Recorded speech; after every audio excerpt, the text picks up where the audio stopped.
கர்த்தருடைய பரிசுத்த நாமத்திற்கு மிகுந்த மகிமை உண்டாவதாக. இந்த நாளிலேயும் சங்கீதத்தின் புஸ்தகம் 34 அதிகாரம் 1வது வசனம் நம்மளுடைய வேதத்தின் தியானத்திற்கான வசனம். வேதத்தின் தியானத்திற்காக சங்கீதம் 34:1.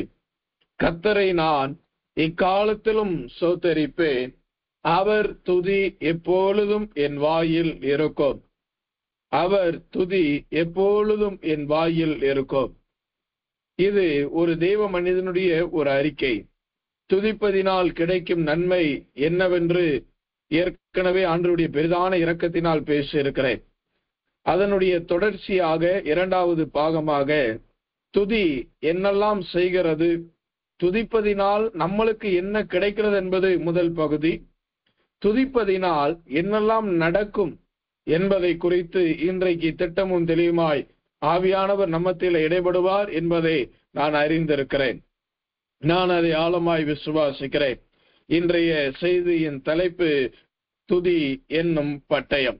மீண்டும் சொல்லுகிறேன், இன்றைய செய்தியின் தலைப்பு துதி என்கிற பட்டயம். ஒரு தேவ மனிதனுக்குள் காணப்பட வேண்டிய மிக முக்கியமான ஒரு பட்டயம் என்னவென்றால் துதியின் பட்டயம் என்று நாம் அறிந்திருக்கிறோம். ஆண்டவரை துதிப்பதற்காக தான் கர்த்தர் நம்மளை உண்டு பண்ணினார் என்பதையும் நாம் அறிந்தவர்களாய் காணப்படுகிறோம். இன்றைக்கு நம்மளுடைய வாயில் ஆண்டவருடைய துதி என்கிற அந்த பட்டயம் காணப்படுகிறதா? கர்த்தரை துதிக்கிறவர்களாய் நீங்களும் நானும் இருக்க வேண்டும் என்பது தேவனுடைய பெரிய நோக்கமாய் காணப்படுகிறது. ஆனால் இந்த கிறிஸ்தவ மார்க்கத்திற்குள் வந்த பின்பு நீங்களும் நானும் எதை துதித்து கொண்டிருக்கிறோம்? எதற்காக நம்மளுடைய வாய், நம்மளுடைய சொற்கள், நம்மளுடைய கிரியைகள் என்ன செய்து கொண்டிருக்கிறது என்பதை சற்று நிதானித்து பார்க்க வேண்டும். கர்த்தர் உங்களிடத்தில் என்னிடத்தில் எதிர்பார்க்கிற மிக முக்கியமான ஒரு காரியம், துதிக்கிற ஒரு தேவ பிள்ளைகளை தேவன் தேடிக்கொண்டு இருக்கிறார். ஆண்டவர் நம்மளிடத்தில் எதிர்பார்க்கிற காரியமே நீங்களும் நானும் அவருக்கு துதி பலிகளை செலுத்த வேண்டும். கடந்த நாட்களில் நீங்கள் இந்த துதி என்கிற பட்டயத்தை நான் யாராக இருந்தாலும் அதனுடைய கூர்மையை இழக்க பண்ணியிருக்கலாம், அதை மொட்டையாக்கி போட்டு இருக்கலாம். இல்லாவிட்டால் அந்த பட்டயத்தை உரையிலிருந்து இடாமல் நீங்கள் அங்கேயே மாட்டி வைத்திருக்கலாம். இல்லாவிட்டால் கடந்த வாரங்களில், கடந்த மாதங்களில், கடந்த தினங்களிலே கூட நீங்களும் நானும் அந்த பட்டயத்தை தொலைத்து போட்டு இருக்கலாம். இந்த ஆவிக்குரிய வாழ்க்கை என்பது ஒரு யுத்தம் நிறைந்த வாழ்க்கை. அதை நாம் முதலாவது நினைவில் கொள்ள வேண்டும். ஆவிக்குரிய வாழ்க்கை என்பது யுத்தம் நிறைந்த வாழ்க்கை. யுத்தம் இல்லாத வாழ்க்கை ஆவிக்குரிய வாழ்க்கையே இல்லை. நான் ஒரு மனிதரை சந்தித்த பொழுது அவர் ஒரு நல்ல ஒரு டிபார்ட்மெண்ட்ல உயர் இடத்திலே வேலை செய்து கொண்டு இருக்கிறார். அவர் என்னிடத்துல சொன்னார், நான் இந்த இடத்துல வேலை செய்வது அநேகருக்கு பிடிக்கல பிரதர், அநேகருக்கு ரொம்ப எரிச்சலா இருக்கிறது. எப்பொழுதும் என்னை 4 பேர் பழிவாங்க வேண்டும் என்று அவர்கள் எனக்கு பின்பதாக என்னை எத்தனித்துக் கொண்டே தொடர்ந்து வருகிறார்கள். அவர்களுக்கு நான் கொடுத்த மறுமொழி என்ன? 4 பேர் உங்களை பகைத்தால்தான் நீங்கள் கர்த்தருடைய பார்வையில் இருக்கிறீர்கள் என்பது அர்த்தம். கர்த்தருடைய துதிக்கிற மனுஷர்களை உலகத்தில் இருக்கிற மனிதர்களுக்கு பிடிக்காது. அவர்கள் நிச்சயமாய் பகைப்பார்கள். ஆவிக்குரிய வாழ்க்கையும் எழுத்தின்படியான வாழ்க்கையும் கிறிஸ்தவ வாழ்க்கை என்பது ஒரு யுத்தம் நிறைந்த வாழ்க்கை, ஒரு போராட்ட களம் நிறைந்த வாழ்க்கை. எனவேதான் இயேசுவே சொன்னார், உபத்திரவம் உண்டு என்றுதான் சொன்னார். ஆனாலும் திடன் கொள்ளுங்கள். அப்படியானால் உபத்திரவம் போகாது, அந்த உபத்திரவம் இருக்கும், நீங்கள் திடன் கொள்ள வேண்டும். தேவ மனிதர்கள் சொல்லுகிற காரியம் என்ன? மனுஷனாய் பிறந்தவன் தீங்கு அனுபவித்துதான் ஆக வேண்டும். மனுஷனுக்கென்று உபத்திரவத்தின் ஆள்கள் நியமிக்கப்பட்டிருக்கிறது என்பதை நாம் வாசித்தறிகிறோம். அப்படியானால் இந்த மனிதனுடைய வாழ்க்கையாகிய இந்த சரீரமான வாழ்க்கையில் ஆவிக்குரிய ஆன்மீக வாழ்க்கையிலும் கூட நம்மளுக்கு எப்பொழுதும் ஒரு யுத்தம் உண்டு. எனவேதான் பவுல் என்கிற பக்தன் சொல்லுகிறார், நம்மளுடைய யுத்தங்கள் மாம்சத்தோடு அல்ல, துரைத்தனங்களோடும் அதனோடு இருக்கிற பொல்லாத சேனைகளோடும் நம்மளுக்கு யுத்தம் உண்டு. அப்படியானால் நாம் யுத்தம் செய்ய வேண்டுமானால் நம்மளுக்கு ரொம்ப மிக முக்கியமான ஒரு காரியம்தான் பட்டயம். இன்னைக்கு அநேகருடைய வாழ்க்கை தோல்வி அடைவதற்கு காரணம் என்ன? தோற்று போயிருப்பதற்கு காரணம் என்ன? வாழ்வில் ஜெயமில்லாமல் இருப்பதற்கு காரணம் என்ன? ஆவிக்குரிய வாழ்க்கையிலே ஆரம்பித்த நாட்களில் இருந்த வேகம் இன்றைக்கு குறைந்து போக காரணம் என்ன தெரியுமா? ஒன்றே ஒன்றுதான். ஒன்று, பட்டயத்தை தொலைத்து விட்டோம். இல்லாவிட்டால் பட்டயத்தை கூர்மையாக்குவதற்கு மறந்து போய்விட்டோம். மோசே காலத்தில் விருத்த சேதனம் என்கிற ஒரு காரியம் நடந்தது. அதன் பின்பு அந்த விருத்த சேதனம் யோசுவாவின் காலத்திலே நடக்க ஆரம்பிக்கிறது. அப்ப ஆண்டவர் தேவ மனிதனை பார்த்து சொல்லுகிறார், நீ பட்டயத்தை கூர்மையாக்கு, கருக்கலாக்கு. அந்த பட்டயத்தை நீ கருக்கலாக்க வேண்டும் என்று ஆண்டவர் சொன்னார். ஒரு தேவ மனிதனுடைய பட்டயம் எப்பொழுதும் கருக்குள்ள பட்டயமாய் இருக்க வேண்டும். வெளிப்படுத்தின விசேஷத்திலே வாசிக்கும் பொழுது, எபிரேயரிலே கூட வாசிக்கும் பொழுது, இருபுறம் உள்ள கருக்குள்ள பட்டயம். இந்த இருபுறமும் கருக்குள்ள பட்டயம் என்பது எதை காண்பிக்கிறது? ஒரு பக்கம் சோத்திரம், மறுபக்கம் துதி. ஒரு தேவ மனிதனுடைய வாழ்க்கையில் அந்த பட்டயம் இரண்டு புறமும் கருக்குள்ளதாய் இருக்க வேண்டும். முன்பதாக இருக்கிற அந்த பட்டயமும் கூர்மையா இருக்க வேண்டும். பின்பதாக இருக்கிற அந்த கத்தி முனையாகிய அந்த பட்டயமும் கூர்மையா இருக்க வேண்டும். இன்னைக்கு நம்மளுடைய வாழ்க்கையில் பட்டயத்தை என்ன செய்து கொண்டு இருக்கிறோம்? இந்த துதி என்கிற பட்டயம் எங்கே? இன்னைக்கு ஆவிக்குரிய வாழ்க்கையில ஜெயிக்க முடியாமல் போனதற்கு காரணம் என்ன தெரியுமா? துதி இல்லாமல் போனது. தேவ மனிதர்கள் தேவனை துதிக்க வேண்டும். இந்த துதிக்குள் அவ்வளவு மகிமை உண்டாயிருக்கிறது. கர்த்தருக்கு சித்தமானால் துதியினால் என்னெல்லாம் நடக்கிறது என்பதை வருகிற நாட்களிலே 3ஆம் பகுதியாக கர்த்தருக்கு சித்தமானால் நாம் சிந்திப்போம். துதிப்பதினால் நம்மளுக்கு கிடைக்கிற நன்மை முதலாவது. துதி என்கிற பட்டயம் நம் கையில் இருந்தால் என்ன நடக்கும் என்பது இரண்டாவது. தேவனை துதித்து புகழ்வதினால் நம்மளுடைய வாழ்க்கையில் எதிர்காலத்தில் என்ன நடக்கும் என்பதை வருகிற நாட்களிலே கர்த்தருக்கு சித்தமானால் நாம் சந்திப்போம்.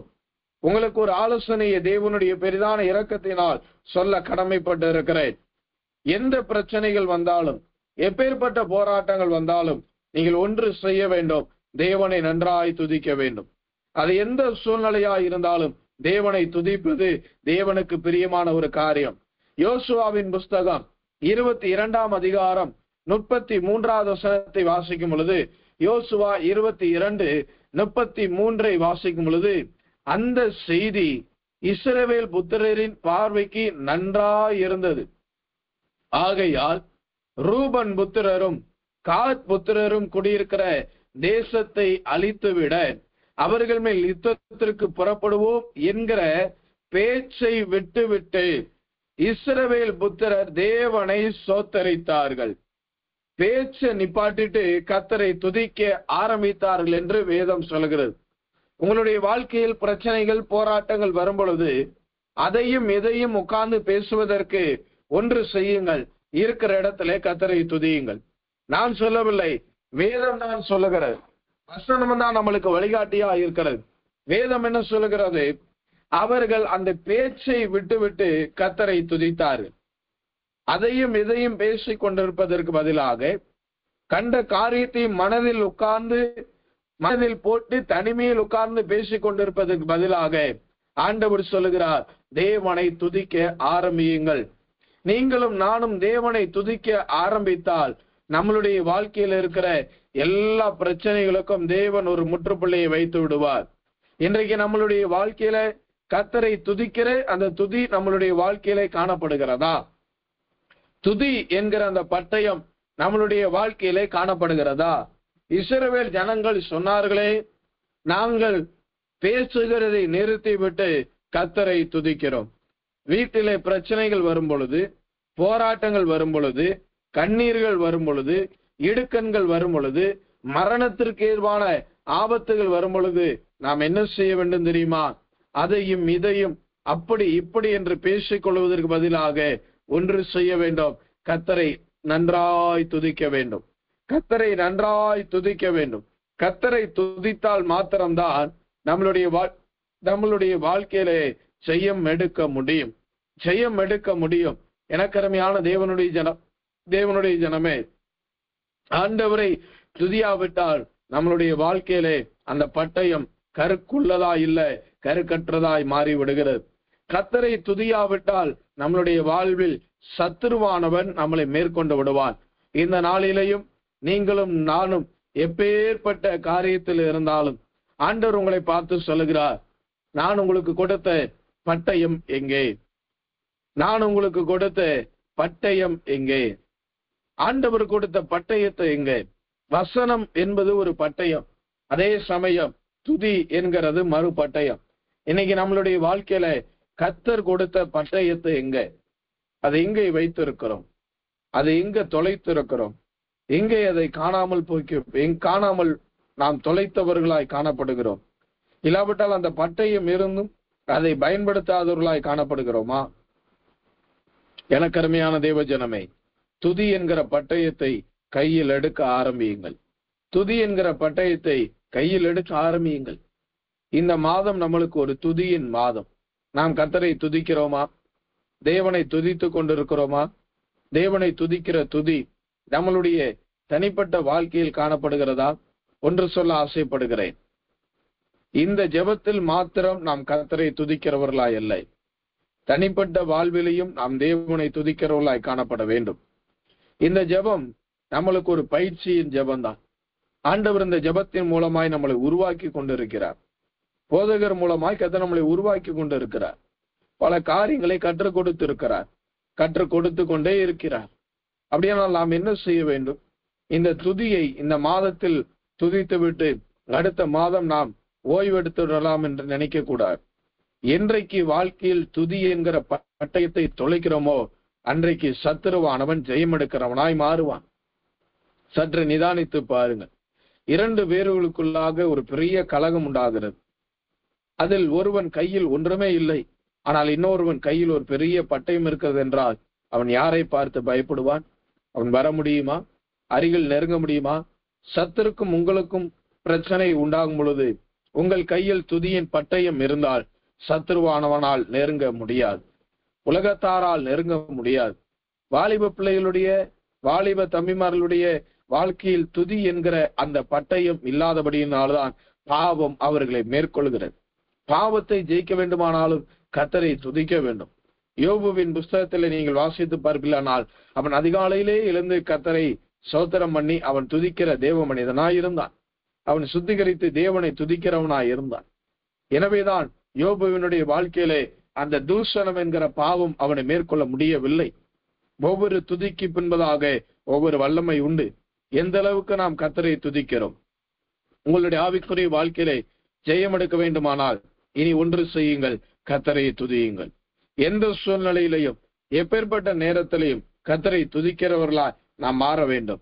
துதி என்கிற பட்டயம் நம்மளுடைய கையில், நம்மளுடைய வாழ்வு, நம்மளுடைய ஆவிக்குரிய வாழ்க்கையில் காணப்பட வேண்டிய மிக மிக முக்கியமான ஒரு பட்டயம். வேற எந்த பட்டயமும் நம்மளுடைய வாழ்க்கையில் இருக்கக்கூடாது. உலக பிரகாரமான எந்த பட்டயமும் நம்மளுடைய வாழ்வில் இருக்கக்கூடாது. அப்படியானால் துதி என்கிற பட்டயம் நம்மளுடைய வாழ்க்கையிலே காணப்பட வேண்டும். கர்த்தரை துதிக்கிறவர்கள் பாக்கியவான்கள். கர்த்தரை ஓயாமல் துதித்துக் கொண்டிருக்கிறவர்கள் பரிசுத்தவான்களாய் மாறுவதற்கு கூட வாய்ப்புகள் உண்டு. கர்த்தரை துதிக்கிற அந்த பட்டயம் நம்மளுடைய வாழ்க்கையில் இருக்கிறதா? எனக்கருமையான தேவனுடைய ஜனமே, கர்த்தரை துதிக்கிற அந்த பட்டயம் இல்லாவிட்டால் துதி என்கிற அந்த பட்டயம் நம்மளுடைய வாழ்க்கையில் இருந்தால் என்ன சம்பவிக்கும்? நீங்களும் நானும் இந்த பட்டயத்தை எடுத்துக்கொண்டால் என்ன சம்பவிக்கும்? 2 நாளாகமத்தின் புஸ்தகம் 23ஆம் அதிகாரம் 13வது வசனம். 2 நாளாகமும் 23:13 வாசிக்கிறேன்.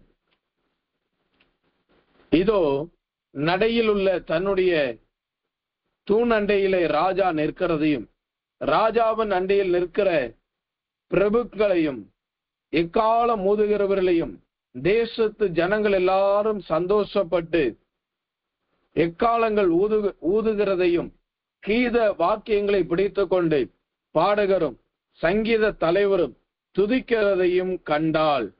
அப்பொழுது அத்தாலியால் தன் வஸ்திரங்களை கிழித்து கொண்டு துரோகம் துரோகம் என்று கூறினாள். எனக்கருமையான தேவனுடைய ஜனமே, யார் இந்த அத்தாலியால்? அத்தாலியல் என்றால் என்ன அர்த்தம் தெரியுமா? தெய்வ பயமற்ற ஸ்திரீ, தெய்வ பயமற்றவள், தெய்வத்தின் மீது ஒரு பயமில்லாத ஒரு மனிதர். அத்தாலியல் என்பது தேவனுக்கு விரோதமான காரியங்களை செய்கிறவர்.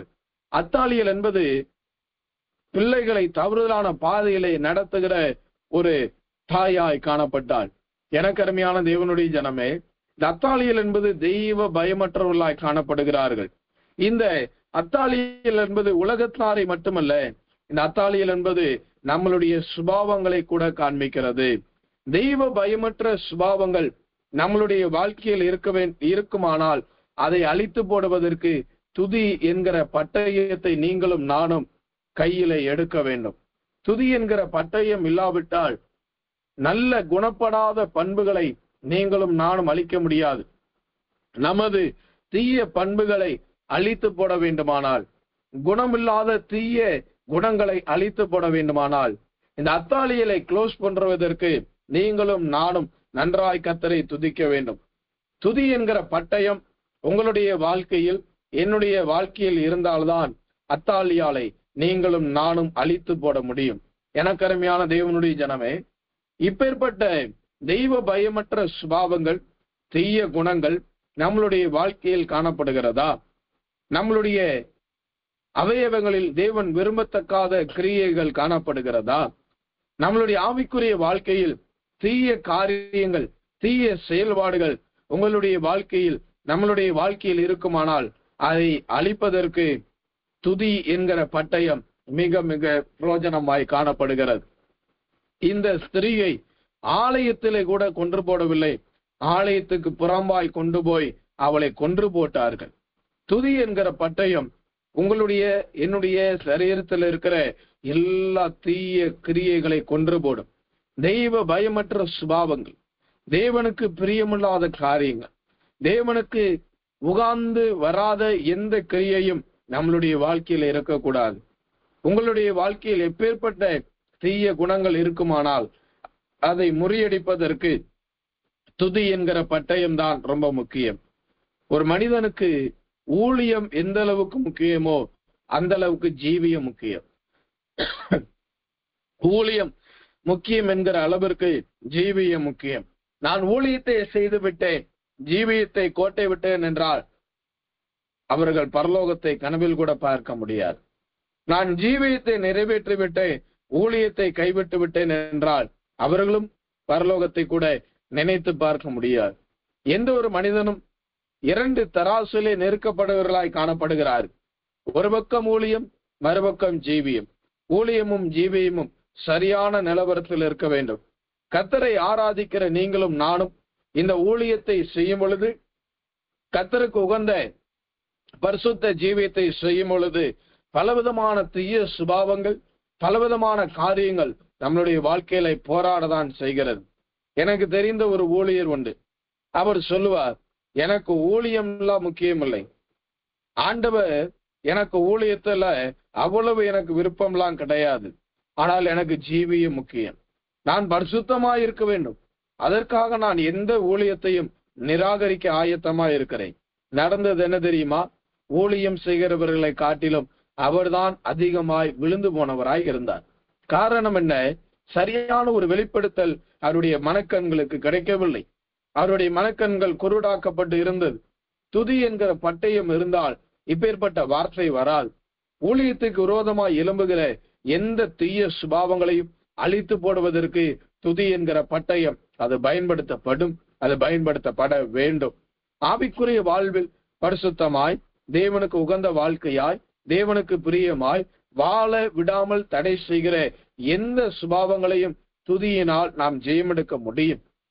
சத்துருவானவன் பலவிதமான காரியத்தை கொண்டு வருவான். ஆனால் தேவனை துதிக்கும் பொழுது நம்மளுடைய வாழ்க்கையில் அவைகளை ஜெயிக்கிறவர்களாய் இருப்போம். சாலமோனை கவனித்து பாருங்கள்.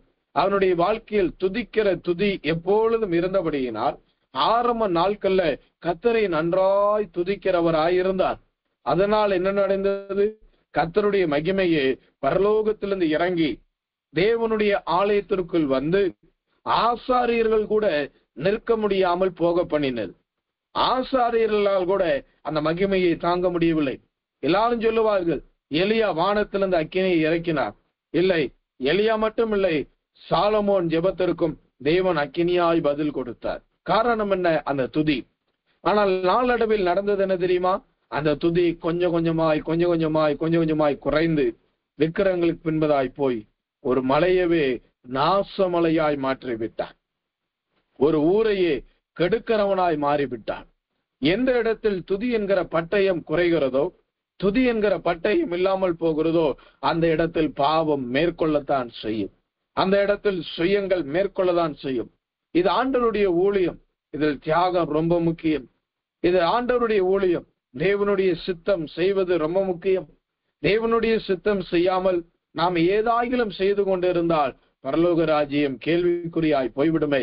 எனக்கு அருமையான தேவனுடைய ஜனமே, கிதியோனின் பட்டயம் கர்த்தருடைய பட்டயம் என்று சொன்னார்கள். கர்த்தருடைய பட்டயம் கிதியோனின் பட்டயமாய் மாறினது. உங்களுடைய துதி கர்த்தரை உயர்த்துகிற பட்டயமாய் காணப்பட வேண்டும். உங்களுடைய துதி கர்த்தரை துதிக்கிற பட்டயமாய் இருக்க வேண்டும். அது கர்த்தருடைய பட்டயமாய் இருக்க வேண்டும். மாம்சீக பட்டயமாய் இருக்கக்கூடாது. உலக பிரகாரமான பட்டயமாய் இருக்கக்கூடாது. இடையில் நான் ஒரு செய்தியை நான் வாசித்தேன். நான் அதை கேட்டேன். நான் திடுக்கிட்டு போய் பயந்து போய் நின்றேன். காரணம் என்ன தெரியுமா? பல வருடங்களாய் ஒரு ஆண்மகனும் ஒரு பெண்மகளும் இருவருக்கிருவர் பல வருடங்களாய் 8 வருடங்களாய் சிநேகித்தார்கள். உயிரை காட்டிலும் அதிகமாய் சிநேகித்தார்கள். எல்லாம் முடிந்து இரு வீட்டாரிடத்திலும் பேசினார்கள். இரு குடும்பத்திலையும் பச்சை கொடி காண்பிக்கப்பட்டது. இரு வீட்டாரும் சேர்ந்து அவர்களுக்கு திருமணத்தை செய்து வைத்தார்கள். திருமணம் முடிந்து மதிய நேரமான பொழுது எல்லாரும் ஓய்வெடுக்கும்படி தங்களுடைய வீடுகளுக்கு திரும்பினார்கள். இந்த திருமணமான கணவன் மனைவியாய் புது தம்பதியர்கள் அவர்களும் சற்று இளைப்பாறும்படி தங்களுடைய வீட்டிற்கு திரும்பி வந்தார்கள். ஆனால் நடந்தது என்ன தெரியுமா? அவர்கள் அறைக்குள் போன சில மணி நேரத்தில் பயங்கரமான கூச்சல் சத்தம், பயங்கரமான சண்டை, பயங்கரமான ஒரு அழுகையின் சத்தம் வெளியிலே கேட்டுக்கொண்டிருக்கிறது. என்னவென்று பார்த்தால் உள்ளே இருந்த பட்டயத்தினால் கத்தியினால் ஒருவரை ஒருவர் மாறி மாறி குத்தி கொண்டார்கள். ஏதோ ஒரு பிரச்சனை, ஏதோ ஒரு கலக்கம் 2 பேருக்குள்ளாக 8 வருடம் அவர்கள் விருப்பப்பட்டு திருமணம் செய்தார்கள்.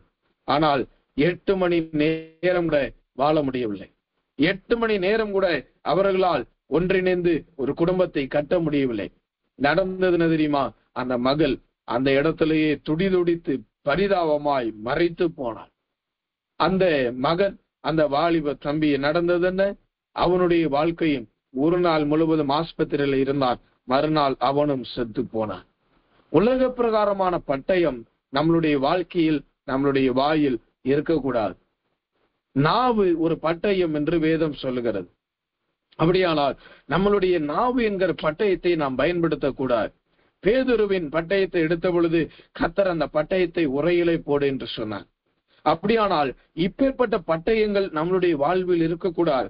ஆனால் ஒரு பட்டயம் தேவை. அதுதான் சத்துருக்களை வீழ்த்துகிற பட்டயம். அதுதான் துதி என்கிற பட்டயம். அதுதான் கர்த்தருடைய பட்டயம். கர்த்தருடைய பட்டயத்தை நீங்களும் நானும் எடுப்போமானால் நம்மளோடு போராடுகிற எல்லா தீய சுபாவங்களை ஜெயிக்கிறவர்களாய் மாறுவோம். உலகத்தின் காரியத்தை ஜெயமெடுக்கிறவர்களாய் மாறுவோம். தேவனுக்கு பிரியமில்லாத எந்த காரியத்தையும் அந்த பட்டயத்தினால் வீழ்த்துகிறவர்களாய் காணப்படுவோம். தாவீது சொல்கிறார், என் கையை யுத்தத்திற்கும் என் விரல்களை போருக்கும் பழக்க வைக்கிறேன். அப்படியானால் தாவீதினுடைய கையில், அவனுடைய வாழ்வில் துதி என்கிற பட்டயம் எப்பொழுதும் காணப்பட்டது. அவன் துதிக்கிறவனாய் இருந்தபடியினால் அவனுடைய வாழ்க்கை எவ்வளவு ஆசீர்வாதமாக தேவன் மாற்றினார். உங்களுடைய வாழ்க்கையிலே துதி என்கிற பட்டயம் இருக்குமானால் முதலாவது அத்தாலியாள் என்கிற அந்த ஸ்திரீயை நீங்களும் நானும் கொன்று போடுவதற்கு தைரியசாலி கர்த்தர் நம்மளை மாற்றுகிறார். துதி இல்லாதபடியினால் இந்த அத்தாலியாளை நாம் கொலை செய்ய முடியவில்லை. சில ஆவிக்குரிய வாழ்க்கையில் வருகிற சில போராட்டங்களை செய்யமெடுக்க முடியாமல் இருப்பதற்கு காரணம் என்ன தெரியுமா? இந்த துதி என்கிற பட்டயத்தை நாம் தொலைத்து போட்டிருக்கிறோம். துதி என்கிற பட்டயத்தை நாம் இழந்தவர்களாய் இருக்கிறோம். எனக்கு அருமையான தேவனுடைய ஜனமே, துதி என்கிற பட்டயம் இல்லாவிட்டால் தேவனுடைய பார்வையிலே நாம் பரிதபிக்கப்பட்டவர்களாய் இருக்கிறோம். அத்தாலியாளை நீங்கள் ஜெயிக்க வேண்டுமானால், தீய சுபாவமாகிய அத்தாலியாளை ஜெயிக்க வேண்டுமானால், உலக பிரகாரமான காரியத்தை ஜெயிக்க வேண்டுமானால் நீங்களும் நானும் தேவனை துதிக்கிறவர்களாய் காணப்பட வேண்டும்.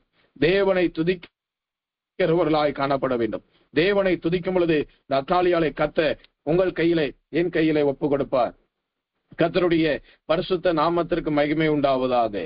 முதலாவது இந்த துதி என்கிற பட்டயம் நமக்குள் யுத்தம் பண்ணி நம்மளோடு போராடுகிற தனிப்பட்ட மனிதனுடைய வாழ்க்கையில இருக்கிற பொல்லாத சுபாவங்களோடு யுத்தம் பண்ணி அது அழித்து ஜெயம் பெறுகிறதாய் காணப்படுகிறது.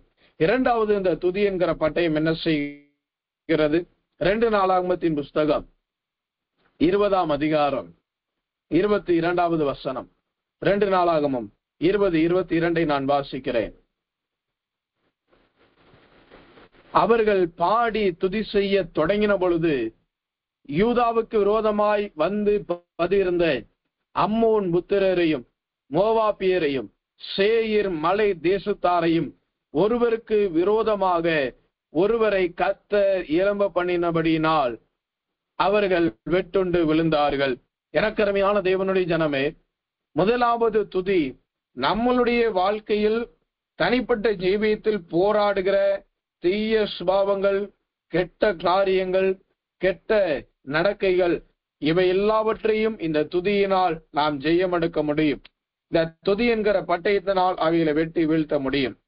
இரண்டாவது, நம்மளுக்கு எழுத்தின்படியாக ஆவிக்குரிய பிரகாரமாக எதிர் திசையில் வருகிற மனிதர்களை ஜெயம் எடுக்க வேண்டுமானால் நீங்களும் நானும் என்ன செய்ய வேண்டுமானால் இந்த துதி என்கிற பட்டயத்தை கையிலே பிடித்தவர்களாய் காணப்பட வேண்டும்.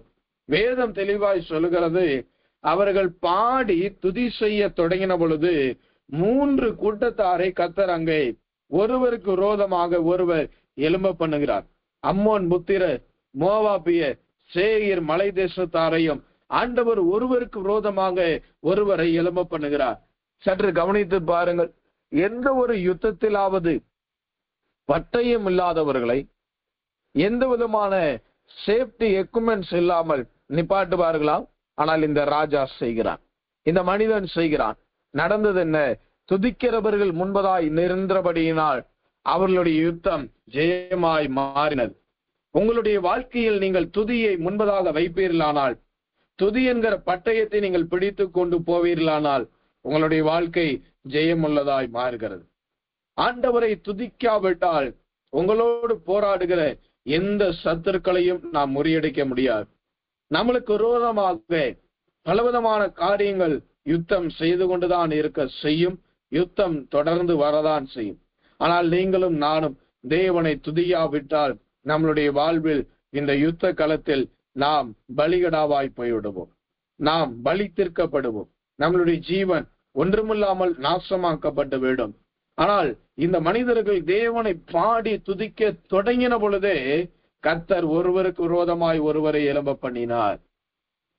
உங்களோடு பிரச்சனை பண்ணுகிற, போராட்டம் பண்ணுகிற, கலக்கத்தை உண்டு பண்ணுகிற மனிதனை குறித்து நீங்கள் கவலைப்பட வேண்டிய அவசியமே இல்லை. அந்த நபர்களை குறித்து நீங்கள் கவலைப்படாதீர்கள். ஒருவேளை ஆவிக்குரிய சத்துரு பிசாசானவன் உங்களை கலக்கப்படுத்தி அதிரைப்படுத்தி கொண்டே இருக்கலாம். அவனை பார்த்து நீங்கள் கவலைப்பட வேண்டாம். அவனிடத்தில் நீங்கள் பேசவும் வேண்டாம். அப்பேற்பட்ட மனிதனிடத்தில் நீங்கள் போய் நிற்கவும் வேண்டாம். நீங்கள் இருக்கிற இடத்திலே முழங்கால் படியிட்டு கர்த்தரை துதிக்க ஆரம்பியுங்கள். நீங்கள் இருக்கிற இடத்திலே முழங்கால் படியிட்டு தேவனை துதிக்க ஆரம்பியுங்கள். நான் ஒரு ஊழியக்கார தாயாரை சந்தித்தேன். அவர்களை சந்திக்கும் பொழுது அவர்கள் எனக்காய் ஜெபிக்க வேண்டும் என்று கேட்டுக்கொண்டார்கள். ஜெபிக்க ஆரம்பித்தவுடன் ஆவியானவர் பலமாய் இறங்கினார். ஆண்டவருடைய வார்த்தைகள் சரளமாய் புறப்பட ஆரம்பித்தது. அப்பொழுது இல்லாமல்ல தெய்வம் என்னுடைய ஆவிக்குரிய கண்களை திறந்தார். நான் ஒரு தரிசனத்தை பார்த்தேன். மிகவும் ஒரு ஷார்ப்னஸ், பயங்கர கூர்மையான ஒரு மிகப்பெரிய வாள் ஒன்றை, ஒரு பட்டயம் ஒன்றை நான் பார்த்தேன். ஆண்டவரிடத்தில் நான் கேட்க ஆரம்பித்தேன், என்ன ஆண்டவரே இந்த பட்டயம் எதற்காக வைக்கப்பட்டிருக்கிறது என்று. ஆண்டவர் சொன்னார், இந்த பட்டயம் என் கரத்தில் இருக்கிறது. அந்த பட்டயத்தை நான் என் மகளுடைய கரத்தில், அந்த தாயாரின் கரத்தில் கொடுக்க நான் பிரியமாயிருக்கிறேன். ஆனால் அவர்கள் அதை எடுத்துக்கொள்ளாமல் இன்னும் அங்கேயே வைத்திருக்கிறார்கள் என்று. ஜெபம் முடிந்த பின்பு அவர்களிடத்தில் நான் ஒரு அரை மணி நேரம் பேச கர்த்தர் எனக்கு உதவி செய்தார். அவர்களிடத்தில் நான் பேசின பொழுது நான் அவர்களை பற்றி சற்று ஆழமாக விசாரித்தேன். அப்பொழுது அவர்கள் சொன்ன ஒரு காரியம் என்ன தெரியுமா? பிரதர், குடும்பத்தின் காரியத்தை பார்ப்பதற்கே எனக்கு போதும் போதும் என்று இருக்கிறது. பிள்ளைகளின் காரியத்தை பார்ப்பதற்கு எனக்கு நேரம் போதாததா இருக்கிறது. தினந்தோறும் ஒரு வீட்டை விட்டு வெளியில வர முடியல. அந்த அளவிற்கு எனக்கு வீட்டுக்குள்ளேயே சூழ்நிலைகள். அவன் பின்பு நான் கேட்டேன், நீங்கள் எப்படி ஊழியம் செய்கிறீர்கள்? பிரதர், ஐயா தான் எல்லாவற்றையும் பார்த்துக் கொள்கிறார், நான் குடும்பத்தை பார்த்துக் கொள்கிறேன். ஆண்டவர் ஒரு வார்த்தை சொன்னார், நீ இந்த பட்டயத்தை எடுத்து புறப்பட்டு போ. அதன் பின்பு அவர்களிடத்தில் தைரியமா சொன்னேன், கர்த்தருடைய பட்டயம் உங்களுக்காய் காத்து கொண்டிருக்கிறது. நீங்கள் பட்டயத்தை எடுத்துக்கொண்டு வெளியிலே புறப்பட்டு போவீர்களானால் கர்த்தர் உங்களுக்காக கொள்ளை பொருளான ஆத்துமாக்களை அவர் ஆதாயப்படுத்தி வைத்திருக்கிறார், அவர் ஏற்படுத்தி வைத்திருக்கிறார். நீங்கள் நினைக்கலாம், எனக்கு சுவிசேஷம் சொல்ல தெரியாது என்று, எனக்கு சத்தியம் சொல்ல தெரியாது என்று. இல்லை, இல்லவே இல்லை. உங்களுடைய வாயில் இருக்கிற அந்த ஒரு துதி என்கிற பட்டயம் போதும். அது சத்துருக்களை வீழ்த்தும், அது மனிதர்களை கட்டுப்பாட்டிற்குள் கொண்டு வரும், அது உங்களோடு போராடுகிற கிரியைகளை அழிக்கும். துதி என்கிற பட்டயத்தை கையில் எடுங்கள். ஊழியத்திற்கு விரோதமாய் வருகிற சத்துருக்களை நீங்கள் பாராதிருங்கள். ஊழியத்திற்கு விரோதமாய் எழும்புகிற கலகக்காரர்களை நீங்கள் பாராதிருங்கள். ஊழியத்துக்கு விரோதமாய் எழும்புகிற நய வஞ்சகர்களை நீங்கள் பாராதிருங்கள். குடும்பத்துக்கு விரோதமாய் எழும்புகிற எந்த காரியத்தையும் பாராதிருங்கள். ஒன்று செய்யுங்கள், கர்த்தரை துதித்துக் கொண்டே இருங்கள். அந்த துதி என்கிற பட்டயம் உங்கள் கையில் இருக்குமானால் கர்த்தர் உங்களுக்காக என்ன செய்வார் தெரியுமா? சத்துருக்களுக்குள் ஒருவருக்கு விரோதமாய் ஒருவரை தேவன் எழும்ப பண்ணுவார். எவ்வளவு ஆச்சரியமான காரியம்! நீங்கள் நின்று துதிப்பீர்களாம், அவர்களுக்குள் அவர்களே வெட்டுண்டு மடிந்து விழுந்து இல்லாமல் போய் விடுவார்கள். எவ்வளவு ஆச்சரியம்! நம்மளுக்கு வேர்க்காது, நம்மளுக்கு கஷ்டம் இருக்காது, நம்மளுக்கு உபத்திரம் வராது, கண்ணீர் இருக்காது, எந்த வேலையும் இல்லை, ஒரே வேலைதான், துதியுங்கள். எவ்வளவு ஒரு மேன்மையான காரியம்! வேதத்தின் வார்த்தைகள் ஜீவனுள்ளது. நீங்கள் அதை எடுத்து பயிற்சி செய்து பாருங்கள். உங்களுக்கு விரோதமாக மனிதனுடைய சக்திகள் எழும்பும் பொழுது 2 முழங்கால்களை முடுக்கி கைகளை உயர்த்தி, முடியுமானால் தேவ சமூகத்திலே நடு முழங்காலில் நின்று கொஞ்ச நேரம் தேவனை துதியுங்கள். கொஞ்ச நேரம் தேவனை துதித்துக் கொண்டே இருங்கள். எனக்கு தெரிந்த ஒரு ஆவிக்குரிய தகப்பனார் சொன்ன ஒரு நிகழ் சம்பவம் நினைவுக்கு வருகிறது. ஒரு ஊழியர் ஒரு இடத்தில் பலமாய் ஊழியம் செய்து கொண்டிருந்தார். அதை அறிந்த கிறிஸ்தவத்தை வெறுக்கிற ஒரு கும்பல் அவருக்கு விரோதமாய் கிளம்பி வந்தது. அவருடைய ஆலயத்திற்குள் புகுந்தார்கள். அவரை அடித்து காயப்படுத்தினார்கள். அங்கு இருக்கிற பொருட்களை உடைத்து அவரை கொடுமையாய் சித்திரவதை செய்ய ஆரம்பித்தார்கள். இவர் எல்லாவற்றையும் சகித்துக் கொண்டார். ஆனால் அவரை பயங்கர கேவலமாய் பேசிவிட்டு போனார்கள். இவரால் அதை தாங்கிக் கொள்ளவே முடியவில்லை. ஆண்டவரே, இவர் ஆண்டவரிடத்திலே முறையிட ஆரம்பித்தார். அவர்கள் அடித்து காயப்படுத்தி, இதன் பின்பு இவனை அடித்தால் இவன் செத்து போய் விடுவான் என்று சொல்லி அந்த ஊழியரை தேவ பிள்ளையை விட்டு போய்விட்டார்கள். அவர்களுடைய சுமோவில் காரில் வேகமாக ஏறி அவர்கள் வேகமாக எல்லாரும் பார்ப்பதாக நாம் ஓடி விடுவோம் என்று ஓட ஆரம்பித்தார்கள். இவர் தன்னுடைய ஆலயத்தில் இருந்து எழுந்தார். அந்த இரத்த கரைகள் படிந்த அந்த சட்டையுடன், அதே வஸ்திரத்துடன் தேவ சமூகத்திற்கு போனார். கர்த்தாவே, நான் உமக்காக ஊழியம் செய்வதற்கு ஆயத்தம். ஆனால் இப்பேற்பட்ட மனிதர்கள் என்னை தடுக்கிறார். என்னை அடித்தவர்கள், என்னை காயப்படுத்தினவர்களை நான் மனப்பூர்வமாய் மன்னிக்கிறேன். ஆனால் இப்பேற்பட்ட பாதையை நீர் எனக்கு கொடுத்தபடியினால் சோத்திரம். ஆனாலும் அவர்கள் பேசின வார்த்தை என் உள்ளத்தை மதம் பார்த்து விட்டது, என் உள்ளத்தை வேதனையாக்கி விட்டது. கர்த்தாவே, என்னால் தாங்கிக் கொள்ள முடியவில்லை என்று இயேசுவினுடைய மார்பில் சாய்ந்தவராய், வேதனை மிகுந்தவராய், கண்ணீரோடு கவலையோடு, மரணத்திற்கு ஏதுவான துக்கத்தோடு அவர் புலம்பி அழுதார். நடந்தது என்ன தெரியுமா? அவர் புலம்பி அழுக தேவனுடைய பிரசன்னம் அவர் மீது இறங்கி அவரை அறியாமல் தேவனை துதிக்க ஆரம்பித்தார். தேவனை உயர்த்தி அவர் துதித்துக் கொண்டே இருந்தார். நடந்தது என்ன? இவர்கள் போய்கொண்டிருந்த அந்த வாகனம் திடீரென்று அதில் இருக்கிற ஏதோ ஒரு பாகம் கோளாறாக ஆரம்பித்து, அவர்கள் வேகமாய் பிரயாணம் பண்ணின ஒரு ஹைவே, ஒரு மெயின் ரோட்டில் இருந்து அந்த வாகனம் திடீரென்று விபத்திற்குள்ளாக மாறி, அந்த வாகனம் அங்கிருந்த ஒரு மேட்டிலிருந்து அப்படியே பல்ட்டி அடித்து அந்த வாகனம் அங்கிருக்கிற பள்ளத்திலே விழுந்து, அந்த வாகனம் கிட்டத்தட்ட ஒரு 10 முறையாவது அப்படியே தலைகளாக உருண்டு இருக்க வேண்டும். நடந்தது என்ன? ஒருவனாகிலும் உயிர் தப்பவில்லை. அதேதான் 2 நாளாகமம் 20:22 சொல்லுகிறது. நீங்கள் தேவனை துதியுங்கள், நீங்களும் நானும் தேவனை துதிப்போம். கர்த்தர் ஒருவருக்கு விரோதமாய் ஒருவரை எழும்ப பண்ணுவார். நீங்கள் யாருக்கு விரோதமாக எழும்ப வேண்டாம். நீங்கள் யாருக்கு விரோதமாக எழும்பி பேச வேண்டாம்.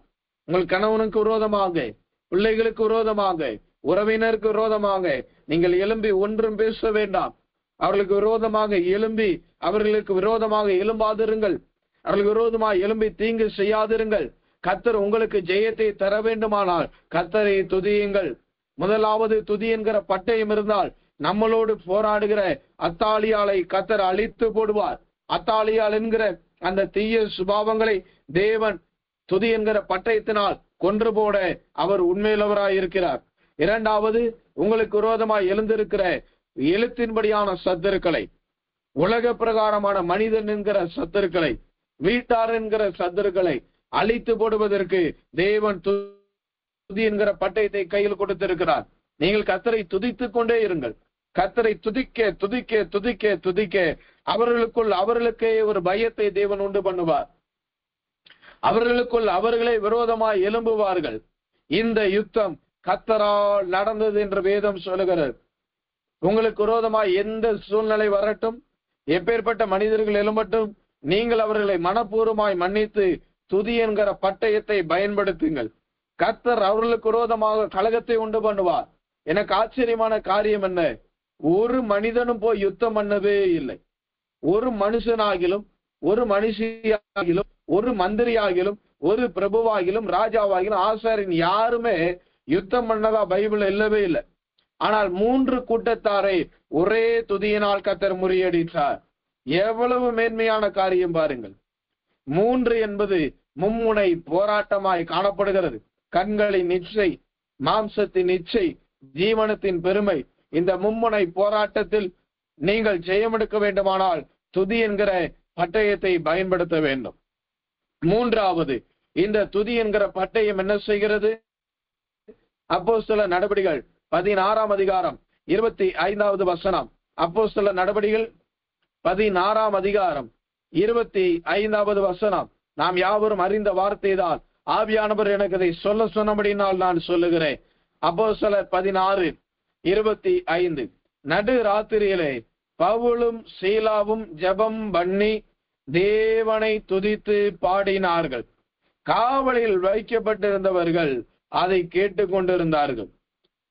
நடு ராத்திரியிலே பவுலும் சீலாவும் தேவனை துதித்து பாடினார்கள். ஒரு தேவ ஊழியனுடைய வாழ்க்கையில் பகல் என்று இல்லை, இரவென்று இல்லை, மதியானம் என்று இல்லை, நடு ராத்திரி என்று இல்லை, எந்த நேரத்திலையும் துதி இருக்க வேண்டும். ஒரு காலத்தில் தேவனுடைய ஜனங்கள் இரவு நேரத்தில் எழுந்தால் கூட கர்த்தரை துதித்து கொண்டிருக்கிற தேவ ஊழியர்களை நான் பார்த்த அனுபவம் எனக்கு உண்டு. இரவு நேரத்துல சில விசுவாசிகள் எழும்புவார்கள், சில தேவ பிள்ளைகள் எழும்புவார்கள். அவர்கள் எழும்பி அமர்ந்து கொஞ்ச நேரம் கர்த்தரை ஸ்தோத்திரம் பண்ணிவிட்டு கொஞ்ச நேரம் கர்த்தரை துதித்து விட்டு அவர்கள் நித்திரைக்கு செல்வார்கள். ஆனால் இன்றைக்கு காலம் எப்படி போய் கொண்டு இருக்கிறது? எழுந்தவுடன் மொபைல் போனை தேடுறோம். எங்க இருக்குது? தலைக்கிட்ட தானே வச்சேன், எதற்கு எடுக்கிறோம்?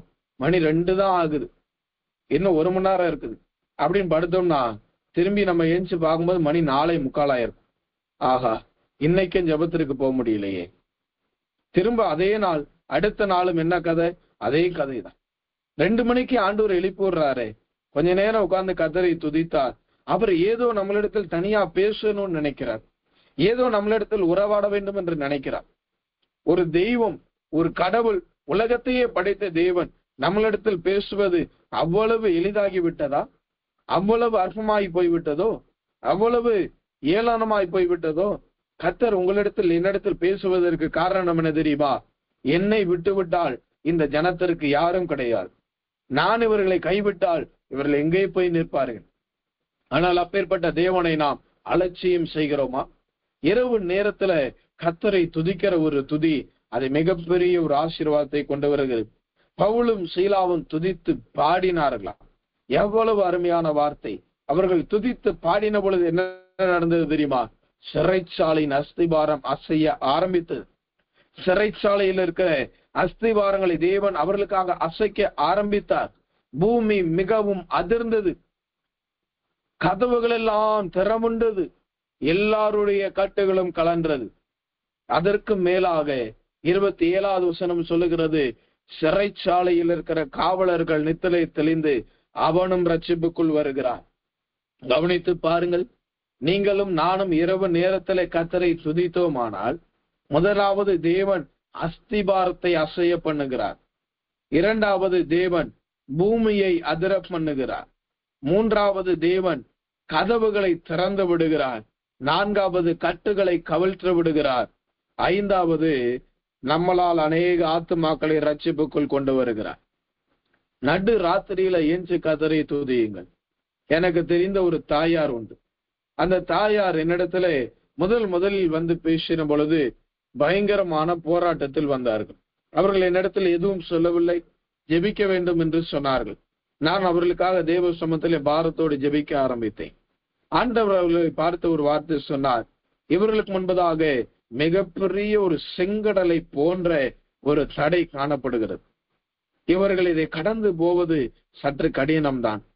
அதன் பின்பு ஆண்டவர் அவர்களிடத்தில் கேட்க சொன்னார். நான் கேட்டேன், ஆமா பிரதர், உண்மையாகவே கடுமையான ஒரு கண் பிரச்சனை, இதை எப்படி கடந்து போவது என்று தெரியவில்லை என்று அவர்கள் புலம்ப ஆரம்பித்தார்கள். நடந்தது என்ன? தேவ ஆவியானவர்களுக்கு ஒரு ஆலோசனை கொடுத்தார். தாயாரே, முடியுமானால் இரவு நேரத்தில் எழுந்து கொஞ்ச நேரம் தேவனை துதியுங்கள் என்று சொன்னேன். இரவு நேரத்தில் எழுந்து நெடு முழங்காலில் நின்று, கர்த்தாவே, என் முன்பதாக இருக்கிற செங்கடலை நீர் பிளந்து போட வேண்டும், இல்லாவிட்டால் வற்றி போக வேண்டும், எப்படி ஆகிலும் இந்த பாதையை நான் கடந்து போக வேண்டும் என்று சொல்லி மிட் நைட்ல இந்த 2 மணியிலிருந்து ஒரு 3 மணிக்குள்ளாக நீங்கள் எழுந்து கர்த்தரை துதியுங்கள் என்று சொன்னேன். நடந்தது என்ன தெரியுமா? அவர்கள் ஒவ்வொரு நாளும் அந்த ஸ்தோத்திரத்தை ஏறெடுத்தார்கள். ஒவ்வொரு நாளும் இரவில எழுந்து அவர்கள் துதிக்க ஆரம்பித்தார்கள். எண்ணி சில மாதங்களுக்குள்ளாக தேவன் அவர்களை உயர்த்த ஆரம்பித்து விட்டார். அந்த பட்டணத்திலே அவர்கள் மிகப்பெரிய ஒரு பொருளாதாரத்தின் வளர்ச்சியை தேவன் அவர்களுக்கு கொடுத்து விட்டார். இன்னும் சொல்ல வேண்டுமானால், உண்மையே சொல்ல வேண்டுமானால், எலெக்ஷன்ல நிற்கிற அளவர்களுக்கு தேவன் அவர்களை உயர்த்தி விட்டார். ஒன்றுமில்லாமல் கடந்தவர்கள் ஒரு துதி எந்த அளவுக்கு அற்புதத்தை செய்கிறது என்பதை கவனித்து பாருங்கள். உங்களை பார்த்து சொல்லுகிறேன், உங்களுடைய வாழ்க்கையில் இருக்கிற சிறைச்சாலையின் கதவை உடைக்க வேண்டுமானால் துதி என்கிற பட்டயத்தை கையில் எடுங்கள். இந்த பட்டயம் நம்மளை மட்டும் சீர்படுத்தாது, நம்மளுக்கு விரோதமாய் வருகிற மனிதர்களை மட்டும் வீழ்த்தாது, கதவுகளை உடைத்து போடக்கூடியது. அந்த கதவுகளையே உடைத்து போடக்கூடிய பட்டயம் தான் துதி என்கிற பட்டயம். சிறைச்சாலையின் கதவுகள் திறவுண்டு. உங்களுடைய துதி, என்னுடைய துதி நம்மளுடைய வாழ்க்கையில இருக்கிற சிறையிருப்பை உடைக்க போகிறது. நம்மளுடைய வாழ்க்கையில இருக்கிற சிறைச்சாலையின் அனுபவத்தை மாற்ற போகிறது. இதுவரை நீங்கள் கற்றுண்டவர்களாய் இருக்கலாம், காயங்கள் உள்ளவர்களாய் இருக்கலாம், சிறைப்பட்டவர்களாய் இருக்கலாம். ஆண்டவர் உங்களை வெளியிலே கொண்டு வர வேண்டுமானால் நீங்கள் அங்கே அமர்ந்திருந்து கர்த்தரை துதிக்கிறவர்களாய் காணப்பட வேண்டும். அப்படியானால் நீங்கள் கேட்கலாம், பேதுரு தூங்கி கொண்டுதானே இருந்தார், கர்த்தர் அவனை ஏன் வெளியிலே கொண்டு வந்தார்? அவனுக்காக ஒரு கூட்ட ஜனம் இங்கே கர்த்தரை துதித்து ஜெபித்து கொண்டிருந்தார்கள். அவனுக்காக ஒரு கூட்ட ஜனம் துதித்து கொண்டிருந்தது. நான் இன்னும் ஒருபடி மேலே போய் சொல்லுகிறேன், உங்கள் குடும்பத்தில் இருக்கிற ஒவ்வொருவரும் ரட்சிக்கப்பட வேண்டுமானால் நீங்கள் கர்த்தரை துதியுங்கள். அவருடைய பெயர்களை எழுதி வையுங்கள். அவர்கள் பெயரின் மீது கைகளை வையுங்கள். முழங்காலில் முடியுமானால் நில்லுங்கள். கர்த்தாவே, இந்த ஆத்துமா ரட்சிக்கப்பட வேண்டும் என்று சொல்லி கர்த்தரை துதித்து கொண்டே இருங்கள். அவர்கள் ரட்சிக்கப்படுவார்கள். பவுலும் சீலாவும் துதித்தபடியினால் அஸ்திபாரம் அசைந்தது. சத்துருனுடைய அஸ்திபாரம் அசைய வேண்டுமானால் துதி என்கிற பட்டயம் கையில் இருக்க வேண்டும். பூமி அதிர்ச்சி உண்டானது. பூமியை அதிர பண்ணினார். உலகத்தின் வல்லமைகள் உங்களை கண்டு அதிர வேண்டுமானால், நடுங்க வேண்டுமானால் கர்த்தரை துதிக்க வேண்டும். எல்லாருடைய கட்டுகளும் கலன்று போயிற்று. உங்களுடைய கையில் இருக்கிற பட்டயம், உங்கள் வாயில் இருக்கிற துதி என்கிற பட்டயத்தினால் உங்கள் குடும்பத்தில் இருக்கிற எல்லாருடைய கட்டுகளையும் தேவன் கலற்றி போடுவார். எல்லாருடைய கட்டுகளும் கலற்றி போடுவார். 2 பேர் துதித்தபடியினால் முழு இடத்தில் இந்த கட்டுகளை கர்த்தர் கலற்றி போட்டார். நீங்கள் இருவராயிருக்கலாம், ஒருவராயிருக்கலாம், கர்த்தரை துதித்து கொண்டே இருங்கள். அவர்களுடைய ஆத்துமாவில் இருக்கிற கட்டுகளை தேவன் கலற்றி போடுவார். அவர்களுடைய வாழ்க்கையில் இருக்கிற கட்டுகளை தேவன் கலற்றி போடுவார். அவர்களுடைய ஜீவியத்தில் இருக்கிற பிசாசின் கட்டுகளை தேவன் கலற்றி எறிவார். நீங்களும் நானும் தேவனுடைய பிள்ளைகள் என்பதை மறந்து போய்விடக்கூடாது. எல்லாவற்றுக்கு மேலாக கதவுகள் திறவுண்டது. இந்த மாதம் கர்த்தர் கதவுகளை திறக்கிற மாதமாய் கர்த்தர் மாற்றப் போகிறார். கர்த்தர் கதவுகளை திறக்கிற மாதமாய் கர்த்தர் மாற்றப் போகிறார். அதற்கு நீங்களும் நானும் என்ன செய்ய வேண்டும்? துதி என்கிற பட்டயத்தை முன்பதாய் வையுங்கள். துதி என்கிற பட்டயம் முன்பதாய் இருக்குமானால் உங்களை கொண்டு அநேக ஆத்துமாக்களை தேவன் ரட்சிப்புக்குள் கொண்டு வருவார். நான் ஆண்டவருடைய நாமத்திற்கு மகிமைக்காய் ஒன்று சொல்லுகிறேன். எந்த ஒரு இடத்திற்கு போனாலும் ஆண்டவருடைய வார்த்தையை கொடுப்பதற்கு முன்பதாக ஒன்றும் செய்ய மாட்டேன், கொஞ்ச நேரம் உட்கார்ந்து கொஞ்ச நேரம் நல்லா கர்த்தரை சோத்திரம் மட்டும் பண்ணுவேன், கர்த்தரை துதிப்பேன். பலவிதமான எண்ணங்கள் உள்ளே வரும், இல்லை என்று பொய் சொல்லவில்லை. நான் அதை ஒத்துக்கொள்கிறேன், அதை ஆமோதிக்கிறேன். நீ எப்படி பேசிடுவியா? நீ நல்ல பிரசங்கம் பண்ணிடுவியா? பிரசங்கம் பண்ணிட்டு வந்தா நீ என்ன செஞ்சிருவ? கரண்ட் போயிருமோ? இல்ல நம்ம பிரசங்கத்தை கேட்டு ஏதாவது குறை சொல்லிடுவாங்களா? இல்ல நல்லதா சொல்லி நம்மள வேற ஏதாவது சொல்லிடுவாங்களா? பலவிதமான எண்ணங்கள் வரும். எத்தனை ஆத்துமாக்கள் வருவாங்க, என்ன செய்வாங்க? ஆண்டவர் உண்மையாகவே பேசுவாரா இல்ல நீயா பேசுவியா? இப்படி பலவிதமான எண்ணங்கள் வரும். ஆனா ஒன்னும் செய்ய மாட்டோம், அமைதியா வாய் மூட்டு இருக்கிற இடத்துல அப்படியே மனசுல கர்த்தரை சோதனம் பண்ணி கொண்டே இருப்பேன், கர்த்தரை துதித்து கொண்டே இருப்பேன். கர்த்தரை துதிக்க துதிக்க துதிக்க எனக்கு ஒன்றும் நடக்காது போல இருக்கும். அந்த இடத்திற்கு போய் நின்றவுடன் தேவனுடைய அபிஷேகம் இறங்கும், தேவனுடைய வல்லமை இறங்கும். அதன் பின்பு கட்டுக்கடங்காத சிம்சோனை போல கர்த்தர் மாற்றி விடுவார், ஒரு காற்றாற்று வேலம் போல கர்த்தர் மாற்றி விடுவார். இதை பெருமைப்படுத்துவதற்காய் அல்ல, துதியின் வல்லமை. உங்களை கண்டு மனிதர்கள் நடுங்க வேண்டுமானால், சத்துருக்கள் நடுங்க வேண்டுமானால், மனிதர்கள் உங்களுக்கு விரோதமாய் எலும்புகிற விழுந்து போக வேண்டுமானால் துதி என்கிற பட்டயம் இருக்க வேண்டும். இந்த துதி என்கிற பட்டயத்தை வசனம் என்கிற பட்டயத்தோடு ஆண்டவர் பேச ஆரம்பிப்பார். ஜனங்களுக்குள் மிகப்பெரிய ஒரு அசைவை தேவன் கொண்டு வருவார். கர்த்தரை துதிக்க துதிக்க துதிக்க நம்மளுடைய வாழ்க்கை எவ்வளவு இன்பமாய் மாறுகிறது. பவுலும் சீலாவும் துதித்தார்கள். அதை கேட்டு நித்திரை தெளிந்தவன் அவன் எழுத்தின்படியான நித்திரை அல்ல, ஆவிக்குரிய நித்திரை விட்டு வெளியிலே வந்தான். நீங்களும் நானும் துதிக்கிறபடியினால் உங்கள் குடும்பத்திலே ரட்சிக்கப்படாதவர்கள் ரட்சிக்கப்படுவார்கள், மனம் திருந்தாதவர்கள் மனம் திருந்துவார்கள். பிடிவாத குணமுள்ள எந்த மனிதனையும் இந்த துதி என்கிற பட்டயம் சரி செய்ய உண்மையிலதான் இருக்கிறது. முதலாவது துதி என்கிற பட்டயம் என்ன செய்கிறது தெரியுமா? முதலாவது நம்மளோடு போராடுகிற சுபாவ ரீதியான குணங்களை, சுபாவ ரீதியான போராட்டங்களை அது வெட்டி வீழ்த்துகிறது. அத்தாலியால் என்கிற அந்த பொல்லாத ஸ்திரீயை கொலை செய்து போடுகிறது. இரண்டாவது, நம்மளுக்கு விரோதமாய், ஊழியத்திற்கு விரோதமாய் எழுந்து வருகிற கலகக்காரர்களை இந்த துதி என்கிற பட்டயம் கலங்கடிக்கிறது. மூன்றாவது, இந்த துதி என்கிற பட்டயம் சிறைச்சாலையின் அனுபவத்தை மாற்றுகிறது. என்று ஒன்றே ஒன்று சொல்லி நிறைவு செய்கிறேன். நெகேமியா 4:7 வாசிக்கும் பொழுது, சுமை சுமக்கிறவர்களும் கட்டிட வேலை செய்கிறவர்களும் ஒரு கையில் ஆயுதத்தை தரித்திருந்தார்கள், மறுகையில் வேலை செய்தார்கள். இது எதை காண்பிக்கிறது? கை என்பது கிரியைகளை காண்பிக்கிறது. நீங்கள் ஒரு பக்கம் வேலையில் இருந்தாலும், குடும்பத்தின் சூழ்நிலையில இருந்தாலும், உலக பிரகாரமான வேலையில் இருந்தாலும், அதற்கு ஒரு பக்கம் நீங்கள் கொடுங்கள், மறுபக்கம் துதி என்கிற பட்டயத்தின் ஆயுதத்தை கையில் தரித்தவர்களாயிருங்கள். அவர்கள் அப்படி ஒரு பக்கம் ஆயுதத்தை தரித்து மறுபக்கம் சுமை சுமந்தால் அது ஈஸியாக இருக்குமா? ஒரு கையில மூட்டையை தூக்குனா அது ரொம்ப ஈஸியா இருக்குமா? கஷ்டம்தான். உலக பிரகாரமாக உலகத்தில் வேலை செய்யும் பொழுது இந்த துதி என்கிற ஆயுதத்தை கையில் தரித்திருப்பது சற்று கடினம்தான். ஆனாலும் அவர்கள் அந்த ஆயுதத்தை கையில் வைத்துக் கொண்டே வேலை செய்தார்கள். எப்படி பாருங்கள், நம்மளுடைய முன்னோர்கள் வாழ்ந்திருக்கிறார்கள். நான் வேலை செய்யறேன்னு சொல்லிட்டு அந்த ஆயுதத்தை அவங்க கீழே போடல. நான் சுமக்கிறேன்னு சொல்லிட்டு அந்த பட்டயத்தை கீழே போடல. நான் கர்த்தருக்காக ஓடிக்கொண்டு இருக்கிறேன்னு சொல்லி துதியை நிப்பாட்டல. நான் வேலைக்கு போறேன்னு சொல்லி துதியை நம்ம நிப்பாட்டக்கூடாது. நான் கிச்சன்ல 24 மணி நேரத்துல 12-18 மணி நேரம் நான் வேலை செய்யறேன்னு சொல்லி துதியை நிப்பாட்டக்கூடாது. நான் அந்த வேலை செய்யறேன், இந்த வேலை செய்யறேன்னு சொல்லி எனக்கு ஓவர் டைட் ஒர்க் அப்படின்னு சொல்லி துதியை நிப்பாட்டக்கூடாது. அந்த ஆயுதத்தை கையிலிருந்து விடுவீர்களானால் ஆலயத்திற்கு அஸ்திவாரம் போட முடியாது, ஆலயம் கட்ட முடியாது. துதிக்கிற இடத்துலதான் ஆலயம் கட்டப்படும். நெகேமியா 4:17 அப்படிதான் சொல்லுகிறது.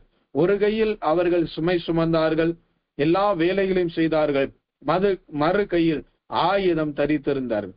ஒரு பக்கம் வேலை செய்யுங்கள், மறுபக்கம் துதியுங்கள். ஒரு பக்கம் உலகத்திலே எப்பேற்பட்ட குடும்பத்தின் சூழ்நிலையிலையும் வாழலாம், ஆனால் அதே மறுபக்கம் கர்த்தரை துதிக்க வேண்டும்.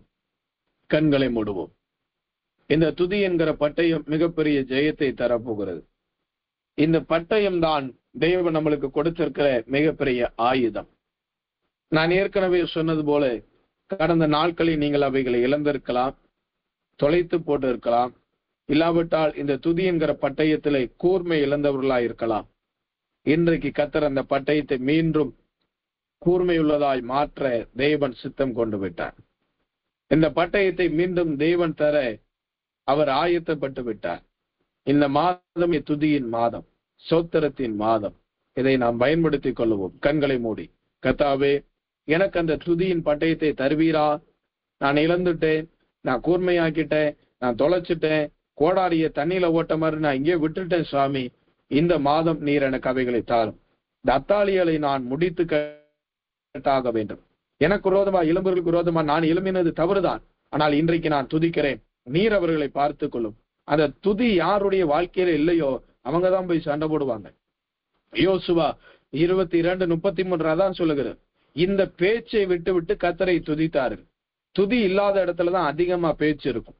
துதி இல்லாத குடும்பத்துலதான் சண்டை அதிகமா இருக்கும். நீங்க கர்த்தரை துதித்தீங்கன்னா அவர்கள் எல்லாரையும் பார்த்து கொள்ளுவார். உங்களுக்கு விரோதமாய் ஒருவரும் எழும்ப முடியாது. மூன்றாவது, சிறையிருப்பின் அனுபவம் மாறி கதவுகள் திறக்கப்பட வேண்டுமானால் கர்த்தரை துதிப்போமா. ஒரு கையிலே வேலை, மறுகையிலே துதிக்கிறவர்களாய் எங்களை மாற்றுவீராக. இந்த துதியின் பட்டயம் எங்கள் கையில் எப்பொழுதும் இருக்கட்டும் சாமி. இதனால் சத்துருக்களை ஜெயிக்கும் கர்த்தருக்கு தருவீராக. அப்படி கரத்துல ஒப்பு கொடுக்கிற அபிஷேகத்திற்காய் ஸ்தோத்திரம், அப்படி கருவைக்காய் ஸ்தோத்திரம், நீ கொடுத்த வார்த்தைகளுக்காய் ஸ்தோத்திரம். குற்றமடியை தாழ்த்துகிறேன். இயேசுவின் நாமத்தில் ஜெபிக்கிறேன். எங்கள் ஜெபங்களும் ஜீவனுள்ள நல்ல பிதாவே, ஆமென்.